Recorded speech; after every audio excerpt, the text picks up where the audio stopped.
So when I first heard that Robert passed, it was actually the day that my brother was fighting Keith Lee. He was fighting over in Michigan. A lot of people thought that Robert was with us helping corner, but I got a text message right before he was supposed to go out while we were in the dressing room warming up. A text message from Chael Sonnen actually, but he didn't really say much. He just said, "Hey, you got some free time or whatever." And I waited till after the fight. Uh, we were out, enjoying it, kind of celebrating his win.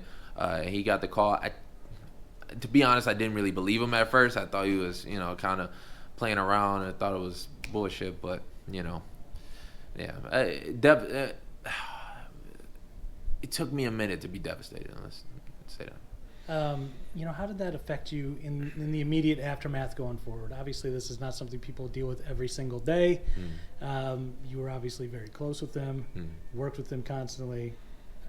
How did you move past it, and do you ever move past it, I guess? I don't think you ever really move past it.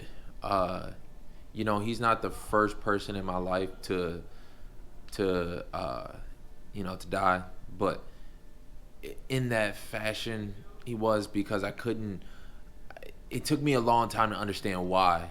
And a part of you wants to blame yourself. I'm like, especially coming off the fight with Tony Ferguson, I'm like, man, if I had won that fight, is that the reason why? Or is that, it took me a minute to really kind of not get over it, but to accept it and understand, and then be able to move forward with it. But at the end of the day, I felt like it grew me up a lot. It made me understand a lot more, even about myself. So I took it in stride and took it as not necessarily a positive, but I took it as best as I could. Obviously, you have a lot of memories with him. What are some of your favorite ones about working with him and being around him so much? My favorite memory about Rob was just like, I couldn't even point to one. It was mostly the dad jokes. He had a way of, like, he was sharp with it. He was quick. He had like the little corniest little jokes, and like you'd be like, at first you'd be like, man, come on, just get out the building. But then you in your head you laughing the whole time. He was super sharp. Whenever he walked into the room, he just had this presence about him. When he spoke, you just listened. And it was some things that I wish I could replicate and wish I could do. He did better at giving to other people than taking himself. So, I can't point to one specific moment, but, it was a lot. What do you hope that other people remember about him? I hope people remember how selfless he is. And at the end of the day, I think that's what he would have wanted.